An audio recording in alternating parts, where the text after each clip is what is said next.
계속해서 북한 소식 알아보겠습니다. 지금 이 자리에는 강철한 북한전략센터 대표 그리고 전 북한군 장교셨죠. 김정아 씨 두 분 나와 계십니다. 어서 오십시오. 안녕하세요. 자, 먼저 김정은의 지하벙커 얘기부터 하죠. 예. 이게 시내에 있다. 북한에 있을 때 들어보셨어요? 못 들어보셨죠? 들어는 못 봤지만 우리가 항상적으로 말하는 게 있습니다. 예. 밤이면 모란봉이 쫙 갈라지고 그 밑에 땅크들이 있다. 옛날에는요, 국회의사당 지분이 쫙 갈라져서 마징가, 로버트 태권 부위가 그 위에서 올라온다 그런 얘기가 있었습니다만. 예. 예. 그러니까 이제 저는 이제 북한에 수용소에 있을 때 그 김일성, 김정일의 그 가게만 이제 짓던 이런 부대원들이 수용소에 끌려온 사례가 있었는데 예. 그 사람들 말 들어보니까 그 평양시 그 김정일 집무실 근처에 예. 그 핵전쟁에 건질 수 있는 지하 벙커가 있다. 이제 그런 말 들은 적이 있고요. 이제 대한민국에 와서 이제 많은 탈북자들이 와서 이제 들어본 이제 종에 따르면 이 김정은의 어떤 그 이 지하 벙커가 몇 개가 있는 것 같아요. 그러니까 평양시 중심에 하나 있고 외곽에도 있고. 예, 그 제1사령부가 어디 있냐면 그 삼석구역에 하나 또 있습니다. 예? 삼석구역에. 삼석구역이 예, 어디예요? 평양 삼석구역이라는 데가 하나 있는데요. 이게 1지소거든요. 예. 그러니까 평양시가 뚫리면 바로 거기로 갑니다. 또 거기가 뚫리면 저기 자강도 쪽에 있는 만포에 있는 또 지소가 있는데 이거는 6.25 때 김일성이 쫓겨와서 주둔해 있던 그쪽 지역이기도 하거든요. 그러니까 여기가 최후의 보루로 되어 있습니다. 그러니까 이제 그 미군의 진격에 의해서 북한군이 쫓겨갈 경우에 최후의 보루가 이제 만포 쪽에 있는 거죠. 거기에도 다 지하벙커로 돼 있고 인민군 주요 이제 지휘관들이 다 이제 숨을 수 있는 이제 그런 이제 시설이 돼 있다고 보고 있습니다. 예, 예, 말씀하세요. 북한의 각 구분대들 역시 예. 자기 구분대들 역시 자기의 지하가 다 있습니다. 부대마다? 네, 부대마다 아하. 자기 그게 다 있습니다. 그러면 예. 하물며 최고사령관의 작전지휘소입니다. 야전 작전지휘소는 100% 다 지하로 돼 있다는 것이 그 기본 산례고요. 각 여단 군단만이라도 자기 지하 벙커는 다 있습니다. 그렇기 몇 때문에 미터 정도 지하에 있어요? 우리는 지하가 많이 깊는 그 수심을 우리가 정확히 알 수는 없어요. 그런데 보통 한 개 군단이 다 들어갑니다. 그리고 군단 지휘부가 다 들어가고요. 예. 그러니까 군단 지휘부가 일단 그 안에 다 들어가서 그 안에 후방서, 양식, 식당, 뭐 작전 지휘소, 침실, 장교 침실 그것이 그 안에 다 구성되어 있습니다. 그러면 군단이 이 지격인데 북한의 최고 사령부인데 최고 사령부의 작전 지휘소, 야전 지휘소로 꾸며진 건 기본적인 사례고요. 그리고 군 출신들은 어디 가게 되면 일단은 북한이 위성으로 딱 보게 되면 대체로 벌거숭이 산이 많습니다. 그런데 숲이 우거진 지역도 또 일정한 지역이 공백이 되어 있습니다. 그러면 숲이 우거진 지역은 우리 네. 군인들은 단번에 생각하니까 저기는 군사 통제 구역이다. 그 정도면 100%그 밑에는 지하가 있다는 건 우린 기본적 상식으로 솔직히 알고 그러니까 있습니다. 이제 최고 사령부 지하 벙커가 있고 예. 휴전선 군단 지하 벙커가 있습니다. 그러니까 휴전선 부대들은 이제 밀리기 시작하면 이제 예. 제2의 장소로 가야 되기 때문에 이 사람들 별도로 이제 벙커를 만들어 놓고 있는데 후방 부대들은 그런 벙커가 없는 걸로 알고 있습니다. 예, 그러니까 아마 이제 휴전선 부대와 최고 사령부가 이제 밀릴 경우에 제1, 2의 어떤 장소에 어떤 그 벙커들을 만들어 놓고 예. 그걸 준비를 하는 거죠. 근데 구군단도 예. 함경북도가 구군단입니다. 예. 구군단이 함경북도면 거진 후방선입니다. 예. 그런데 지하벙커가 다 돼 있고요. 예. 그리고 이쪽에 함경남도 역시 7군단입니다. 예. 7군단도 딱 산기슭 앞에 군단 지휘소가 있습니다. 아하. 그 뒤에는 일체 출입 자체가 안 돼요. 그것이 100% 지하 벙커거든요. 근데 이런 벙커라는 게 이게 더군다나 김정은이가 들어가야 될 벙커는 기밀일 텐데 이게 어떻게 공개되는지 모르겠어요. 그러니까 아마 이제 그 고위 탈북자가 와서 예. 이 비밀을 공개를 한 것 같습니다. 그러니까 인민군 고위 출신에. 예. 그래서 아마 그 이 김정은의 그 지하 벙커들은 많이 중원들이 나왔어요. 그러니까 이제 후지모토 겐지도 그런 얘기를 했고 또 이제 고위 탈북자들이 또 얘기를 했고 그래서 아마 북한이 공개하지는 않았지만 예. 이런 고위 탈북자들에 의해서 예. 하나하나 공개가 됐고 아하. 지금은 거의 지금 다 오픈되다시피 된 것 같습니다. 예. 북한에서 그 탈북자들 지금 거의 있는 분들이 계속 예. 나와서 증언하는 그 속에 심지어 어떤 정도까지 있냐면 김정은은 일단 유사시에 전쟁이 꽉 일어나면 지하벙커로 해서 예. 해외로 도피까지 가능하다.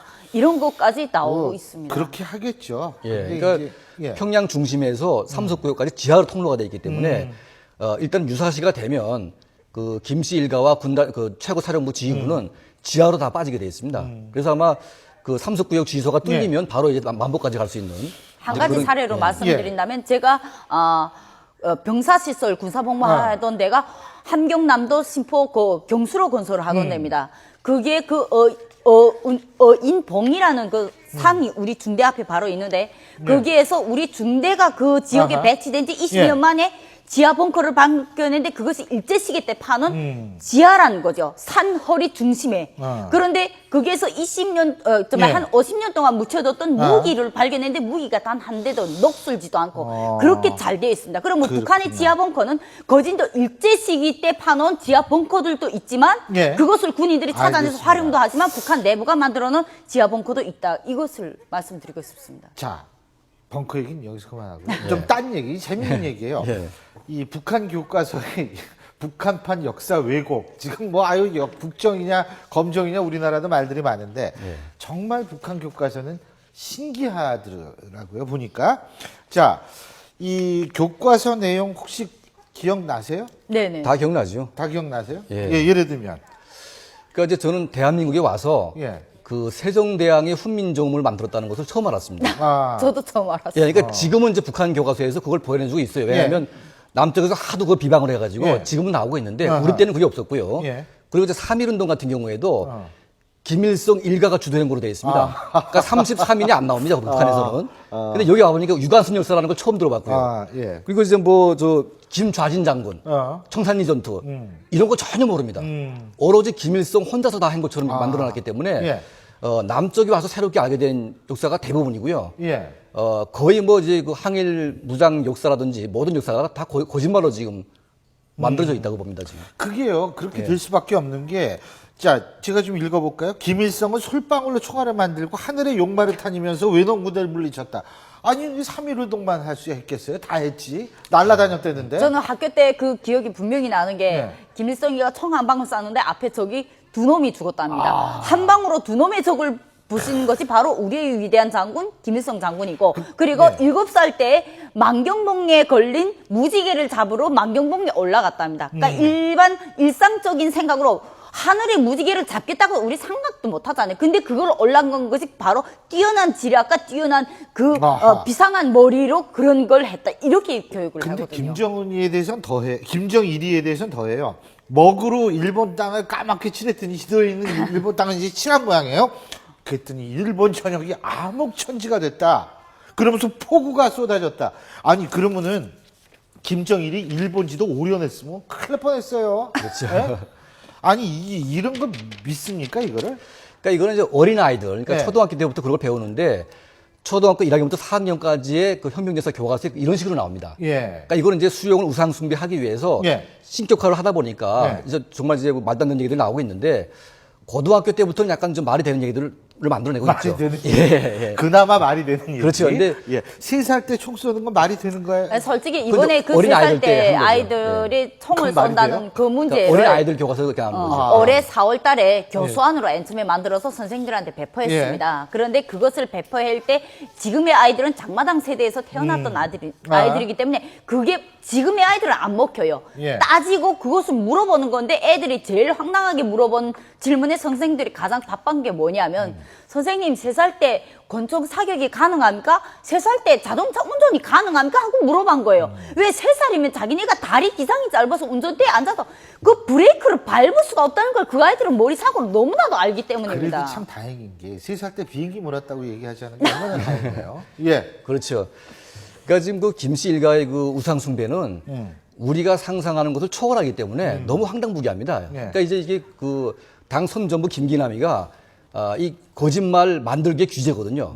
그러니까 이제 그 김정일의 그 탄생 그 장소가 그 백두산 밀령이라고 조작을 했지 않습니까? 그렇죠. 예, 원래 하바rov스크인데. 하바rov스크죠. 이거부터 시작해가지고 어렸을 때 김유라였죠. 그 함경남도 함경북도 일대에다가 소위 구호나무라는 걸 만들어냈습니다. 그렇죠. 강제로 만들어가지고 다 조작을 했는데 맞아요. 이게 진짜 저희가 봐도 너무 어이가 없는데 어린 아이들은 조금 믿어요. 왜냐하면 우상화 어떤 예. 신화적인 것이기 때문에 근데 클수록 좀 믿겨지지가 않습니다. 예. 아니 근데요 어쨌든 뭐 25시간 김정은에 대해서 배워야 된다 고등학교 참 정말 북한 고등학생들 힘들 거란 생각이 들고요. 자 마지막 주제인데 말이에요. 자 중국에서 검색 금지어가 하나 생겼다 그래요. 그게 찐사팡스 예. 이게 뭐냐면 이 뚱보 3세 진짜 그러고 보니 예, 중국 배우 홍모 씨하고도 좀 닮은 것 같고. 예. 예, 어쨌든 검색어 금지 검색어가 됐다 그럽니다. 근데 이게 류원산이 북한 갔다가 중국에 돌아오면서 금지어가 됐다. 이거는 결국 북중 관계 때문에 그런 거 아니냐 이런 얘기도 나오는데.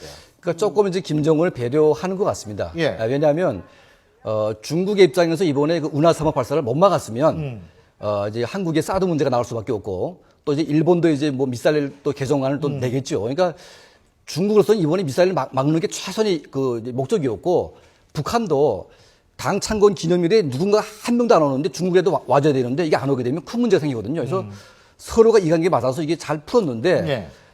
이걸 아마 이제 그 중국이 김정은을 자극해서 뭔가 좀 이게 돌발 사태를 만드는 것보다 조금 이제 말로 좀 달래서 예. 어떻게 해보겠다 그런 전략을 좀 쓰는 것 같습니다.